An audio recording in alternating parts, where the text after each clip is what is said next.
My Lords, I'd like to welcome the noble Baroness and the noble Lords Sharp and Hunt back for another day of this important bill.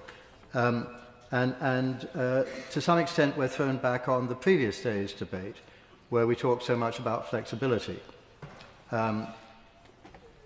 These amendments are designed to try to give more flexibility to the poor business owner who sits up late at night after the working day is done, trying to figure out, how am I going to win, how am I going to succeed, how am I going to keep going.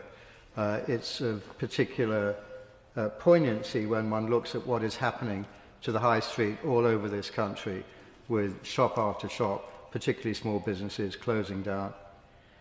In that last debate last week, there was an interesting comment about the minimum wage, and I'm afraid my memory is not good enough.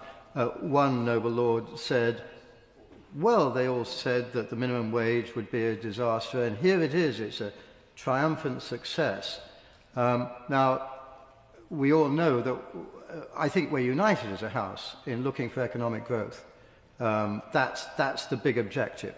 Economic growth only comes from jobs and from businesses growing. And so the triumphant success would be that there was more employment and that employment didn't drop down. And my lords, I have to say that it was both sides of this House that went for this higher and higher minimum wage. So I'm not making a partisan attack here.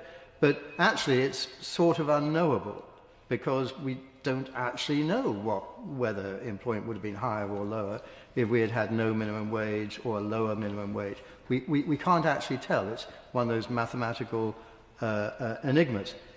We do know in America that states that don't have minimum wage or have lower minimum wages have higher employment, and that people are moving from one lot of states to another to find employment in the states with higher growth. But here we literally can't tell whether employment went up or down. What we can tell, and this is a very interesting point, what we can tell is that the introduction of the minimum wage and the higher minimum wage led precisely to what we're debating today, 0 hours contracts. Because you've got a business person and they're looking at, well, shall I hire somebody? And they've got three choices. One is, I can afford this on this minimum wage, and great, a new job is created. The second is they say, no, can't afford that, particularly with the sort of gormless youth. I remember back to my own gormless youth where I was almost unhireable, I think, by anybody. No, I'm not going to do it. My business will be less profitable if I hire this person, how to pay the minimum wage. And the other is, well, can I hire them, but sort of some other way, some more flexible way? And here comes this whole 0 hours thing, which everybody derogates. But we find that a lot of people who are hired on these contracts actually say that's what they wanted, but God bless, we can have different ideological views on that. The point was that 0 hours created flexibility, and that must, by definition, have led to higher employment, i.e. economic growth, the thing that we're all trying to accomplish.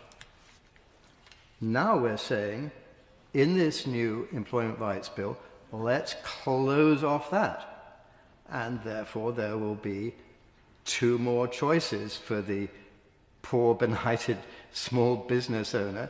Well, I can't afford to hire them under these current rules, so I got the choice of not hiring them at all, no economic growth, or I'll find some other way to flexibly slip through this legislation, which we wouldn't particularly want to have happen, my lords, would we? So what these amendments are trying to do is preserve flexibility for the poor business owner. And we all know, my lords, that there are many, many business owners having to close down. Some is because of employment law, some is because of very high rates that they have to pay on the high street. There are many reasons. But here is an opportunity for them to preserve flexibility. And I hope the Noble Baroness, the Minister, will give very careful thought to these amendments as we work our way through the bill, because the alternative is lower employment, lower growth, people out of work, because we have been too prescriptive. Thank you.